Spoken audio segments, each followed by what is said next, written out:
ఇంకా 4వ రోజు అమ్మవారు కాత్యాయని దేవిగా అవతారంలో మనకి దర్శనమిస్తూ ఉంటారు. మరి ఆ రోజు అమ్మవారిని ఏ విధంగా పూజించుకోవాలి, అలాగే ఎలాంటి ప్రసాదాలు పెట్టుకుంటే మంచిదంటారు? ఆశ్వయుజ శుద్ధ చవితి నాడు అమ్మవారు మనకి కాత్యాయనిగా దర్శనమిస్తారు. ఈరోజు అమ్మవారు బంగారం రంగు చీర, బంగారు వర్ణం అంటే గోల్డెన్ కలర్ అంటాం కదా, గోల్డెన్ ఎల్లో, ఆ రంగు చీర అమ్మవారికి ధరింపచేస్తారు. అయితే కొన్ని సాంప్రదాయాలలో ఎరుపు కూడా ఉంది. ఇటువంటి అమ్మవారికి పులిహోర నైవేద్యం ఆ రోజు ప్రీతికరం అని చెప్తారు.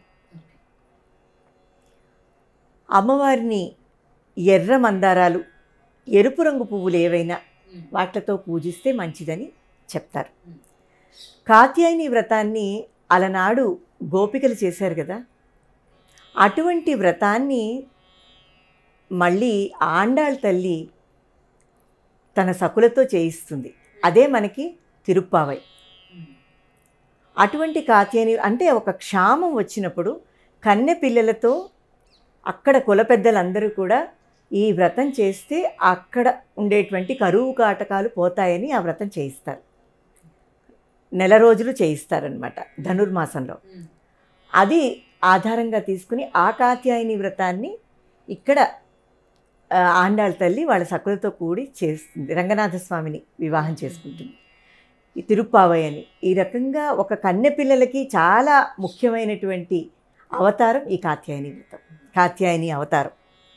ఈరోజు కన్నెపిల్లలందరూ కూడా అమ్మని పూజిస్తే తమకు కావాల్సినటువంటి, తమకు అనువుగా ఉండేటువంటి భర్త దొరుకుతాడని చెప్తారు. అలాగే మంచి వైవాహిక జీవితం ఉంటుందని చెప్తారు.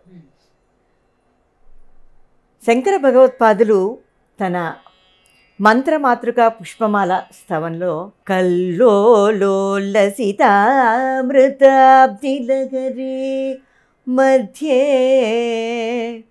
విరాజన్మణి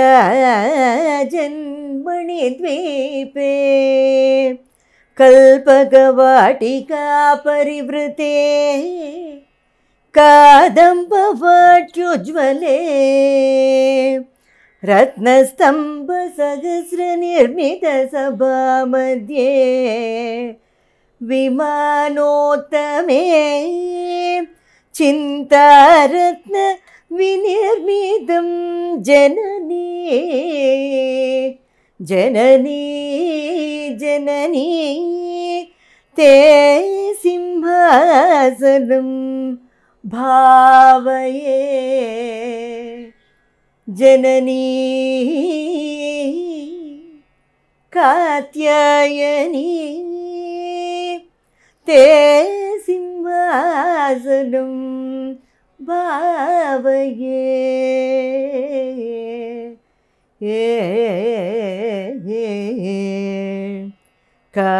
కాత్యాయని కాత్యాయని నమోస్తుతే. ఈ రకంగా కాత్యాయని దేవిని మనందరం కూడా స్మరించుకుందాం.